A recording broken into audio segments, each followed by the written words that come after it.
तो हमें लगता है कि हम लोगों को वाईफाई की तरफ भी सोचना चाहिए, शासन को भी सोचना चाहिए कि वो बड़े शहरों में भी वाईफाई लगाए और छोटी जगहों पे भी वाईफाई हॉटस्पॉट डेवलप करे, ताकि ज़्यादा से ज़्यादा लोग कम कीमत पे टेलीकॉम सर्विसेज का यूज़ कर सकें। इसमें मैं कुछ इश्यूज़ भी बताना चाह रहा था, 2-3 छोटे छोटे इश्यूज़ हैं हमारे मतलब बीएसएनएल के तो हैं ही हैं, साथ में जितने भी टेलीकॉम ऑपरेटर हैं सभी महसूस करते हैं। एक टावर लगाने के लिए हम लोगों को बहुत सारे लोगों से बात करनी पड़ती है, और बात करते करते कभी कभी 2 साल हो जाता है, 2 साल तक हम टावर लगा नहीं पाते हैं। कोई नई कॉलोनी बन गई, वहाँ पे जब तक टावर लग रहा है तब तक पता चल रहा है कि 3-3 साल तक वहाँ पे टेलीकॉम के कोई सिग्नल ही नहीं है। तो सिंगल विंडो, जो भी स्टेट गवर्नमेंट हो वो सिंगल विंडो सिस्टम करे सारे टेलीकॉम ऑपरेटर्स के लिए। और स्टेट गवर्नमेंट से भी हम यही चाहते हैं, सेंट्रल गवर्नमेंट तो खैर करती है, कि हमें प्रेफरेंशियल ट्रीटमेंट भी मिलना चाहिए, क्योंकि सबसे रिमोटेस्ट प्लेस तक हम ही हैं। पॉल्यूशन कंट्रोल बोर्ड हो गया, फायर सेफ्टी हो गया, फायर सेफ्टी के लिए आपको 3 बार जाना पड़ेगा, 4 बार जाना पड़ेगा। तो ये अगर सिंगल विंडो हो जाएगा तो काफ़ी प्रॉब्लम ख़त्म हो जाएगी, टावर जो रोल आउट है वो जल्दी जल्दी हो पाएगा। दूसरी बात ये हो रही थी कि आजकल बहुत इम्प्रेशन है सब लोगों में कि टावर लगा लो घर पे तो तुम्हें 80,000 रुपये पर मंथ भी मिलेगा और 2-3 लोगों को घर में नौकरी भी मिलती है। ऐसा आप लोग कई बार पेपर में विज्ञापन देखते रहते होंगे, तो वो सच नहीं होता है। जितनी ज़्यादा टावर की कॉस्ट होगी अल्टीमेटली वो सब के सब कस्टमर से ही लिया जाना है। तो एक तो क्या है कि अवेयरनेस होनी चाहिए पब्लिक में। दूसरी चीज़ क्या है कि जो शासन की तरफ से, स्टेट गवर्नमेंट की तरफ से प्रॉपर्टी टैक्स लिया जाता है। जिस मानिए कि आप में से किसी के घर में टावर लगा होगा तो उसको नोटिस मिलेगी, मान चला कि उसने 3,000 रुपये पर मंथ पे टावर दिया हुआ है और उसको 40,000 की नोटिस मिल गई कि आप इस साल 40,000 रुपये टैक्स पे जमा करिए। तो इतना टैक्स जमा करके कोई टावर रख नहीं पाएगा, तो लोग फिर रिक्वेस्ट करने लगते हैं कि भाई हमको टावर नहीं चलाना, हटा लो। अब आप सोचिए कि अगर वो टावर हटा लिया जाएगा तो वहाँ के आसपास के कस्टमर्स का क्या होगा, उसको कौन कैटर करेगा। टावर लोकेशंस के बारे में भी कई लोगों को कन्फ्यूज़न है। अगर कोई आदमी हिम्मत करके अपने घर पर टावर लगा भी लेता है तो उसके अड़ोसी पड़ोसी बोलते हैं कि भाई यहाँ तो कैंसर होने वाला है, या फिर ब्रेन हेमरेज, मतलब बहुत सारी जितनी भी बीमारियाँ हो सकती हैं वो उन सबको इसमें बताते रहते हैं। आप लोगों को ये जान करके आश्चर्य होगा कि हमारे 3 टावर पीजीआई के अंदर लगे हुए हैं, केजीएमसी में लगा हुआ है। हम लोग खुद जो नौकरी कर रहे हैं सालों से हमेशा टावर ही के नीचे बैठे रहते हैं, और जितने भी बड़े बड़े रिसर्च इंस्टीट्यूट हैं उनसे लेकर के डिपार्टमेंट ऑफ टेलीकॉम, उन्होंने भी ये प्रूफ किया है कि टावर रेडिएशन से कोई खतरा होता नहीं है। और टावर लोगों को खतरे के लिए नहीं है, बल्कि टावर इसलिए है कि लोगों तक कनेक्टिविटी रहे, हिंदुस्तान के सभी लोग आपस में जुड़े रहें। ईएमएफ रेडिएशन इलेक्ट्रोमैग्नेटिक फील्ड है, ईएमएफ रेडिएशन। तो रेडिएशन में क्या है कि लोगों को लगता है कि इससे, आप लोग कई बार पढ़ते होंगे कि इसकी वजह से गौरैया ख़त्म हो गई हैं शहर में, आदमी को नुकसान होता चला जा रहा है। आपको ये जान करके आश्चर्य होगा कि जो हमारा ईएमएफ स्टैंडर्ड है हिंदुस्तान का, वो दुनिया का सबसे स्ट्रिंजेंट स्टैंडर्ड है। मतलब इससे ज़्यादा कैपेसिटी के मैग्नेटिक फील्ड रेडिएट बाकी कंट्री करते हैं और सबसे कम हमारा है, लेकिन फिर भी लोगों के बीच में अवेयरनेस नहीं है। अवेयरनेस नहीं होने की वजह से क्या होता है कि टावर लगना अपने आप में एक मुश्किल काम हो जाता है। तो हम चाहते हैं इस फोरम के माध्यम से भी कि लोगों के बीच में अवेयरनेस हो कि टावर लगाना कोई इतना मुश्किल काम नहीं है, टावर से कोई खतरा नहीं होता है। दूसरी चीज़ क्या है कि अभी जैसे हम लोग इस प्रेजेंटेशन के थोड़ी देर पहले डिस्कस कर रहे थे कि बहुत सारे सीयूजी कस्टमर्स होते हैं, तो सारे के सारे जो शासन के ज़्यादातर जो सीयूजी कस्टमर्स हैं वो हम ही कैटर करते हैं, चाहे वो पुलिस विभाग का हो, चाहे वो हेल्थ का हो, चाहे वो एडमिनिस्ट्रेशन का हो, चाहे वो सांसद का हो, किसी का भी हो, वो सारे के सारे जो सीयूजी कनेक्शन हो रहे होते हैं वो हम ही कैटर कर रहे होते हैं। और जितने भी शासन में लोग हैं उनकी बैठने की जगह निश्चित है कि वो कहाँ बैठते हैं। जहाँ पे शासन के लोग बैठते हैं वहीं पे मैक्सिमम गरीब लोग भी आते हैं अपनी अपनी रिक्वेस्ट लेकर के। तो हमारा शासन से हमेशा ये अनुरोध रहता है कि वो जैसे विकास भवन हो गया, जैसे हॉस्पिटल्स हो गए, पुलिस चौकी हो गई। अभी देखिए अगर पुलिस चौकी के आसपास अगर टावर लगेगा तो वहाँ से चोरी होना थोड़ा सा तो मुश्किल होगा, अगर दूर दराज की तुलना में। भाई हर आदमी आ रहा है, अगर पुलिस चौकी के आसपास सिग्नल नहीं होगा तो कैसे काम चलेगा। तो हमारा शासन से ये अनुरोध है कि जो इम्पॉर्टेंट लोकेशंस हैं, जो स्ट्रेटेजिक लोकेशन है, वहाँ पे हमको या तो फ्री ऑफ कॉस्ट या नॉमिनल रेट पे ज़मीन उपलब्ध कराई जाए, ताकि हम लोग अपने BSNL के टावर को लगाएं और मैक्सिमम लोगों को जो शासन के अंदर भी हैं और उन सभी लोगों को जिनको कि इस मदद की ज़रूरत रहती है गवर्नमेंट स्कीम्स की, उन सबको हम लोग कैटर कर सकें। इसमें लास्ट में मैं एक पॉइंट और बताना चाहता था कि अभी जितने सारे इश्यूज़ हैं हमारे पास, अप्रॉक्सीमेटली आप ऐसा मान के चलिए कि करीब करीब आधा दिन बिजली ज़्यादातर शहरों में नहीं है। आप ऐसा मान के चलिए कि जो हमारा खर्चा आता है एक टावर को चलाने का, वो करीब करीब 1 लाख रुपए हो जाता है, और 6000 टावर्स को आप अगर मल्टीप्लाई करेंगे तो हम कितना रेवेन्यू दे रहे हैं बिजली को चलाने में, DG को चलाने में, कितनी सारी एनर्जी लगा रहे हैं कि केवल और केवल बिजली मिलती रहे। तो अगर बिजली की उपलब्धता थोड़ी सी बढ़े तो मेरे ख्याल से 24/7 बेसिस पे सब लोगों को नेटवर्क सर्विसेज मिल सकती हैं। और धीमे धीमे ऐसा हो गया है कि अब लोग कंफ्यूज होने लगे हैं कि हम लोग मतलब टावर कंपनी हो गए हैं कि पावर कंपनी हो गए हैं, क्योंकि हम लोगों को बिजली की ज़रूरत पड़ने लगी है। और ग्रीन एनर्जी तक पहुंचते पहुंचते तो खैर 4-5 साल लग जाएगा, लेकिन तब तक यह है कि अगर ग्रिड से अगर बिजली मिलती रहे और कम से कम कुछ स्ट्रेटेजिक लोकेशन पे मिले, कुछ प्रेफरेंशियल ट्रीटमेंट हो कि भाई ये टावर्स हैं, इनको 100% चलना चाहिए, इस ट्रांसफार्मर पे बिजली रहेगी, तो मुझे लगता है कि हम लोग जो हमारे राज्य का अंतिम आदमी है उस तक भी 24/7 पे अपने सिग्नल पहुंचा सकते हैं। तो मेरे साइड से बस इतना ही था।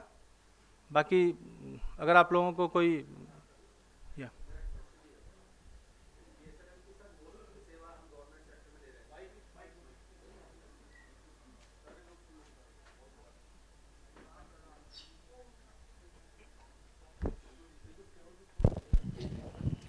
सर BSNL की जो सेवाएं हैं गवर्नमेंट सेक्टर में हम सब ले रहे हैं, जैसे लैंडलाइन टेलीफोन है सर, इंटरनेट है सर, मोबाइल भी ले रहे हैं।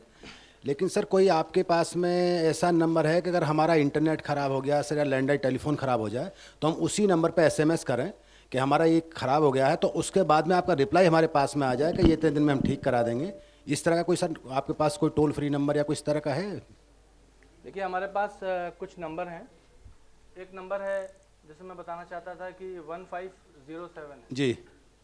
1507 में पहले इसलिए बताना चाह रहा था कि जैसे अगर आप हमारा नया कनेक्शन लेंगे मोबाइल का तो आपको 1507 सबसे पहले कॉल करना पड़ेगा। उसमें आप वेरीफाई करा करके हमारे कस्टमर बन सकते हैं। दूसरा क्या है, 1503 है, 1500 है लैंडलाइन की कंप्लेंट्स के लिए, 1503 है। ये जैसे हम सब लोग क्योंकि डिजिटल इंडिया की ही बात कर रहे हैं, एक तो क्या है कि अगर आप लोग हमारे पोर्टल्स पे जाएंगे BSNL के, तो उसमें आपको ये सारे नंबर मिलते हैं। ये सारे नंबर वैसे तो मिलते ही हैं, जैसे 1507 है, 1507 एक ऐसा नंबर है जो आपको केवल 1507 एक ऐसा नंबर है जो कि आपको जिस मोबाइल पे सिग्नल नहीं है वो इस पे कॉल कर सकता है, बाकी लोग नहीं कर पाएंगे। अगर आपके मोबाइल पर सिग्नल आता है तो आप 1507 पे कॉल नहीं कर पाएंगे। लेकिन अगर आप किसी दूसरे ऑपरेटर के हैं तो यही सेम नंबर जैसे 1503 हो गया, तो आप इसके आगे 1800 180 1503 लगा करके किसी भी टेलीकॉम ऑपरेटर के थ्रू हमारे मोबाइल पे हमारे कस्टमर सर्विस सेंटर चलता है। कस्टमर सर्विस सेंटर हमारा यहीं पे हम लोगों ने मीराबाई मार्ग पे खोला हुआ है, और उसमें कई बार लोगों को कन्फ्यूज़न होता है कि ये तो सरकारी कंपनी है, पता नहीं लोग बैठते होंगे कि नहीं बैठते होंगे। लेकिन जो भी स्ट्रेटेजिक चीज़ें हैं, जैसे हमारा कस्टमर सर्विस सेंटर है उसको एजिस चलाती है, ये जो बीपीओ कंपनी है, तो ऑल ओवर इंडिया पे हमारा उनके साथ कॉन्ट्रैक्ट है, और हमारा यूपी ईस्ट का कस्टमर सर्विस सेंटर यहीं पे है। लेकिन सर एसएमएस का भी कोई हम पे अगर रिप्लाई आए, हम आपको एसएमएस करें कि मेरा टेलीफोन ख़राब है, मेरा इंटरनेट ख़राब हो गया है, तो उसका रिप्लाई एसएमएस के थ्रू आना चाहिए कि इतने दिन में आपका ये ठीक करा दिया जाएगा?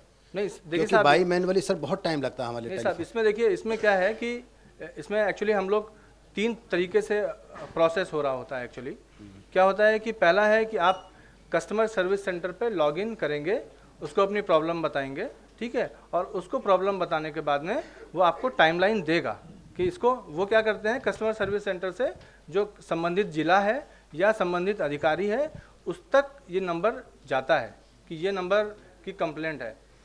रोज़ सुबह ये काम किया जाता है कि वो जो संबंधित डीजीएम होंगे या जो डीईटी होंगे वो उतनी फॉल्ट्स को निकालेंगे, और उस पर लाइनमैन जाते हैं। लाइनमैन को टेलीफोन एसएमएस के थ्रू, ये मैं आपको अपना इंटरनल सिस्टम बता रहा था, जो लाइनमैन है उनको भी मोबाइल ऑफिस की तरफ से ही मिला रहता है। वो जितने भी कंप्लेंट्स हैं उनके पास वो डॉकेट नंबर जाएगा और उसको कंप्लाई करना पड़ता है, ठीक है। फिर भी ऐसा होता है, कई बार क्या होता है कि जैसे मैं आपको स्पेसिफिक केस बता रहा हूँ कि मानिए आपने कॉल किया और आपकी कंप्लेंट अटेंड नहीं हुई, तो मैं आपको ये बताना चाहता हूँ कि हम में से जो हमारे में बीइंग ए गवर्नमेंट कंपनी क्या होता है कि आप, मेरा नाम भी इंटरनेट में आपको मिलेगा, मैं क्या काम करता हूँ, हर ज़िले के टीडीएम और जीएम जो भी अधिकारी हैं उनका नंबर होता है। और कभी कभी क्या होता है कि जैसे आपने अपनी कस्टमर में कंप्लेंट कराई और आपके पास मैसेज आ गया कि वो ठीक हो गया है, उस केस में आपको फिर जरूर कॉल करना पड़ता है संबंधित अधिकारी को। एक सजेशन है आपका कि आप एक एसएमएस हाँ एक्सप्लोर करें, जी तो आई थिंक जी, that will be taken up by SMS का आंसर एमएसएस के थ्रू ही आना चाहिए। प्रेम, एक उसको नोट कर सजेशन लीजिए, प्रेम, आप नोट कर लीजिए इसे as a suggestion from the floor के आगे में जो रिड्रेसल के इश्यूज उठ के आते हैं तो उन्हें आप एसएमएस से क्या पॉसिबिलिटी है, किस तरह से ये टेक्नोलॉजिकली पॉसिबल है, जो आपका कॉल सेंटर है क्या वो कर सकता है, किस तरह से कर सकता है, इस पे थोड़ा विचार विमर्श करें। आपका सजेशंस इज वेल टेकन।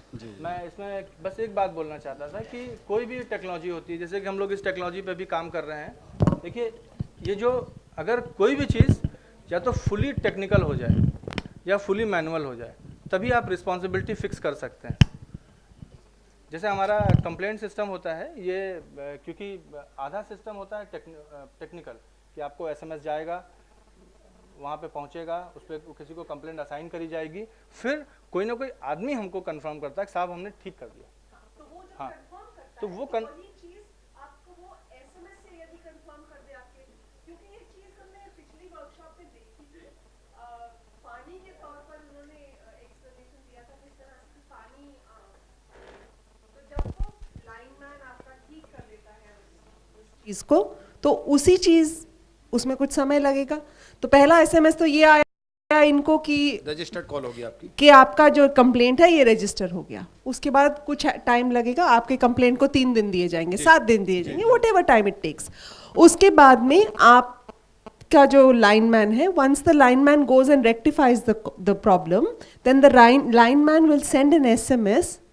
वो आके बताएगा, उसमें समय लगेगा, but after he has rectified the problem he sends an SMS to say I have rectified the problem, which goes back to the portal where this information is seated, and all the portal does technologically, I'm not a technical person, but technologically the point being that that portal then picks up and sends an SMS to them to say lineman has rectified. It may still take another day, but आपको जो redressal है, it is a combination of the technology as well as the manual person who's doing it, and we are now mounting the technology with the manual person so that the time loss in information given back to the person is reduced. It's a suggestion for you to consider. They have tried this in water. पानी को लेकर कुछ एक बनाया है उन्होंने, पानी water problems को सॉल्व करने के लिए कि आपकी पानी कब मिलेगा, किस तरह से मिलेगा, तो ये एक एग्जांपल्स हैं कुछ, जैसे तो आप गैस कंसिडर कर गैस सकते की हैं। बुकिंग है, गैस की बुकिंग हम करते हैं, मैसेज करते हैं, वो उसको रिप्लाई करते हैं हमको कि आपकी डिलीवरी करा रहे हैं। तो इसी तरह का प्रोविजन होना चाहिए। मोस्टली आपका देखा गया है बीएसएनएल में कि महीना 2-2 महीना हमारा इंटरनेट है, टेलीफोन, वो डेड रहता है। नहीं साहब, हमने आपका सजेशन नोट कर जी, लिया है। Thank you. और इसमें ये जो मैं आपको बता रहा था कि ये जो लाइनमैन को जोड़ने की भी जो प्रक्रिया है, ये भी हमने रिसेंटली करी है। तो अभी हम इस स्टेज पे ज़रूर पहुंच गए हैं कि लाइनमैन तक रिस्पॉन्सिबिलिटी फिक्स कर लें, और होप करते हैं कि नियर फ्यूचर में, वो भी जल्दी ही, इसको हम लोग जो आपका सजेशन है उसको फुलफ़िल कर पाएंगे। आपका एक और क्वेश्चन था। My self Pankaj Rana from labour department. Sir, मैं 3 चीज़ों पर आपका ध्यान आकर्षित करना चाहूँगा। पहला सर कि यूपी में कुछ शैडो एरियाज़ भी हैं जहाँ पर कि किसी भी नेटवर्क कंपनी का कोई नेटवर्क काम नहीं करता। फॉर एग्जांपल, बहुत स्पेसिफिकली कोट करूँ तो सोनभद्र ज़िले में ऐसी प्रॉब्लम्स अक्सर ऐसी आती हैं कि जहाँ पर 10-10, 15-15 किलोमीटर की रेंज है, जिस पर किसी भी कंपनी का आप सिम लेकर चले जाइए तो वो काम नहीं करेगा। तो उन एरियाज़ के लिए क्या बीएसएनएल अपनी तरफ से एफर्ट कर रहा है, क्योंकि ये एरियाज़ नक्सल प्रभावित क्षेत्र भी डिक्लेयर्ड हैं। दूसरी चीज़ सर, मैं जानना चाहूँगा कि 2G सर्विसेज, क्योंकि जो आजकल हमारे सबसे अधिक लोकप्रिय यही हैं, और अगर 99% हम देखें तो हमारी डेटा एक्सेस 2G नेटवर्क के थ्रू ही होती है। तो इस 2G नेटवर्क पर डेटा स्पीड बढ़ाने के लिए क्या बीएसएनएल अपनी तरफ से कोई प्रयास कर रहा है? तीसरी चीज़ सर, मैं कहना चाहूँगा, जैसा आपके प्रेजेंटेशन में ये चीज़ निकल कर आई कि teledensity is directly proportionate to per capita income, and as all we know कि यूपी ईस्ट जो है वो यूपी वेस्ट की तुलना में उतना समृद्ध नहीं है।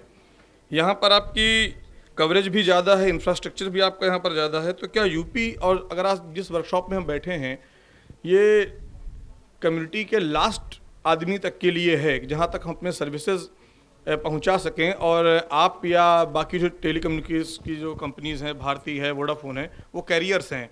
तो एज ए कैरियर क्या आप यूपी ईस्ट में जो हमारे बीपीएल कैटेगरी के वर्कर्स हैं, या जो बिल्कुल बहुत ही गरीब तबके के लोग हैं, या शेड्यूल्ड ट्राइब्स के लोग हैं, इनके लिए क्या कुछ सस्ते टैरिफ्स पर प्लान कर रहे हैं कॉर्पोरेट सेक्टर लाइबिलिटी के तहत? जो आपकी CSR लाइबिलिटी है उसके तहत कुछ आप कर रहे हैं क्या? नहीं। थैंक यू साहब, आपका जो पहला प्रश्न था सोनभद्र के बारे में, सोनभद्र एक तो आप जैसा बता ही रहे हैं, मैं खुद भी वहाँ रहा हुआ हूँ, वो एक नक्सल एरिया है। दूसरा क्या है कि सोनभद्र की कनेक्टिविटी आप देखेंगे तो एक जो जापानी गवर्नमेंट ने एक ग्रांट दिया था, उससे वो रोड की कनेक्टिविटी से जुड़ा हुआ है। तो अभी एक तो हमने देखा है कि पिछले 1.5-2 सालों से वो रोड पे उसको वाइड कर रहे थे वो लोग, तो कनेक्टिविटी वैसे ही काफ़ी गड़बड़ हो गई थी। अभी हम लोगों ने एक तो उस एरिया के लिए PGCIL के साथ में लीज लाइन लिया हुआ है, उस पर हमारी बात चल रही है, ताकि वो जो कनेक्टिविटी है वो सोनभद्र होते हुए आपका यहाँ तक मिर्ज़ापुर से होते हुए टोटल जाएगी शक्तिनगर और सिंगरौली तक, और फिर उधर MP तक चली जाएगी वो कनेक्टिविटी। तो उसमें क्या है कि हमारे पास जो मेन समस्या आती है, जैसे सिंगरौली में ये एक विद्युत क्षेत्र है। सिंगरौली में क्या है कि जो सरकारी, जैसे आपका पावर कंपनी हो गई, कोल इंडिया हो गई, इन लोगों ने तो हमको अलाउ किया हुआ है अपने अपने प्रमाइसेस में, हमारे टावर हैं, लेकिन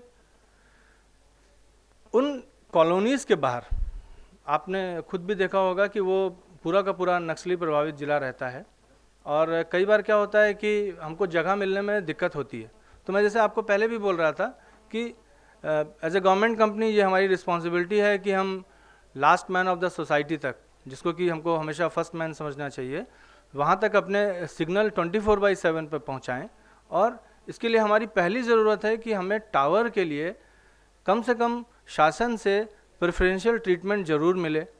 ऐसा ना हो कि टावर लगा दी है, हम टावर लगाने के बाद में 2-2 साल तक इलेक्ट्रिसिटी कनेक्शन के लिए घूमते रहते हैं। आप बताइए कि नक्सल इलाके में अगर, हमने तो प्रैक्टिकली देखा हुआ है कि आप अपनी जीप में डीजल लेके चले जाइए, वो पूरी जीप लेके चला जाएगा, तो टावर में कहाँ से डीजल आएगा, DG सेट चला जाएगा।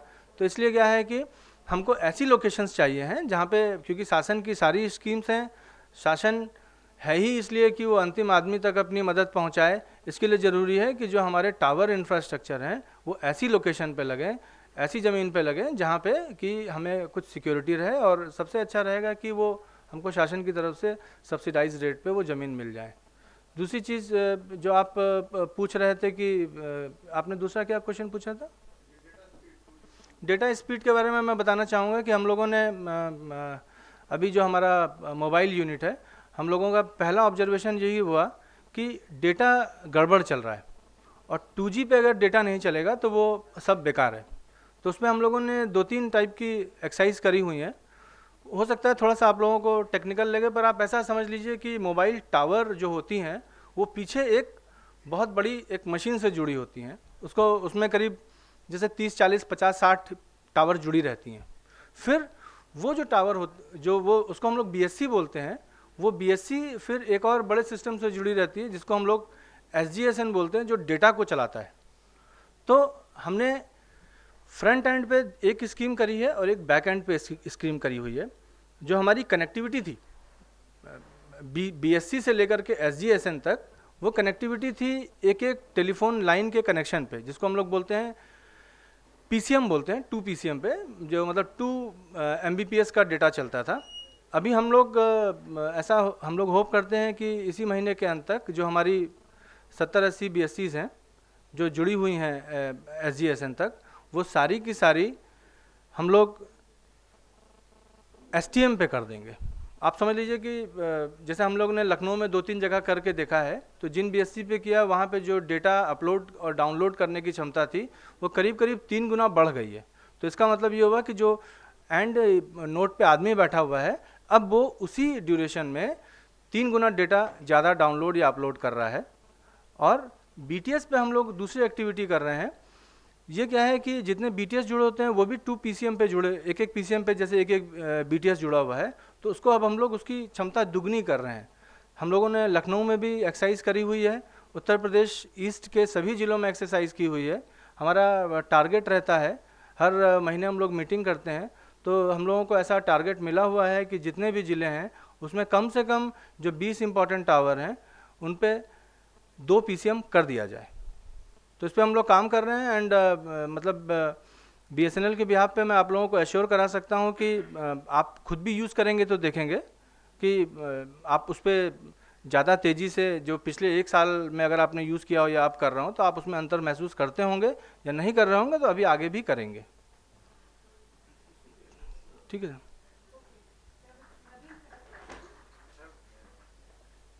ठीक है, thank you.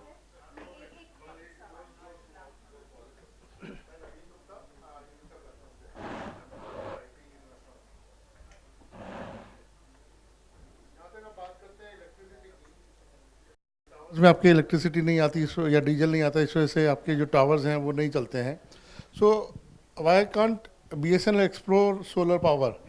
I worked in emergency situation in other countries where we provide telecom services to the remotest of the remote areas, and we use solar powers, and which works smoothly uninterruptedly. So एक तो सवाल ये है कि दूसरा जो आपने कहा कि क्योंकि जो रिमोटेस्ट एरियाज जितने भी हैं हमारे, वहाँ पर पावर की हिंदुस्तान में प्रॉब्लम है ही है, और इवन सोलर बैंक्स आते हैं आजकल मोबाइल चार्जर्स के लिए. These are the equipments which can be explored to increase the penetration of mobile services in remotest areas. तो यह है. दूसरा जो आपने बात किया डेटा जो दिखाया मेल फीमेल का 88% versus 11.4%. See the data, the registration जो हम करते हैं कैफ भरने के लिए, उसमें the information which we are using is required है identity proof of any person. Most of the household have males where they have the identity proofs. So if a line can be added in the CAF form where we say registered customer and the registered user, you will see how your information will change, the data information will change. Like I give an example of my house. My house has 3 females, but all the 3 numbers are registered in my name. So there is a data like, 100%, 4 out of 4 are using mobile, but the issue is I am using 4 mobile, whereas I am using only 1 mobile. So that is another issue. And fine. तीसरा I think that's already been answered. साहब इसमें जैसे कुछ targets होते हैं जो government of India ने दिए हुए हैं, और गवर्नमेंट ऑफ इंडिया का एक टारगेट, मुझे उसका परसेंटेज बिल्कुल ठीक से याद नहीं है, पर कुछ ऐसा था कि 2020 तक 50% के जो टावर हैं वो हाइब्रिड एनर्जी पे चलेंगी। 2020 तक 50% जो टावर हैं वो हाइब्रिड एनर्जी पे चलेंगी। तो जो आपका सजेशन है वो उस पर मैं तो खैर BSNL के बिहाफ पे बोल रहा हूँ, लेकिन कई ऐसी प्रोजेक्ट हैं जिसको गवर्नमेंट ऑफ इंडिया ने डायरेक्टली टेकअप किया हुआ है, क्योंकि उन्होंने भी कुछ एनालिसिस किया होगा कि भाई अगर इतना सारा डीजल अगर खर्च हो जाएगा तो क्या कितनी सारी प्रॉब्लम हो जाएगी। तो इसके लिए क्या है कि उन्होंने अपना एक टारगेट दिया हुआ है कि 50% इतने साल तक हो जाना चाहिए। लेकिन मैं उसमें 2-3 पॉइंट ऐड करना चाह रहा था कि आज की डेट में भी हमारी जो सोलर एनर्जी है वो बहुत कॉस्टली है, और हाँ हिंदुस्तान में। और आप लोग को मैं मतलब कुछ नहीं तो इतना तो बता ही सकता हूँ कि देखिए इंडो सोलर एक कंपनी थी, वो चल ही नहीं पा रही है, जबकि सोलर एनर्जी की ही कंपनी है। तो उस पर गवर्नमेंट ऑफ इंडिया ऑलरेडी काम कर रही है, और हम लोग उम्मीद करते हैं कि ये मतलब चलेगा साहब ये। जी, थैंक यू।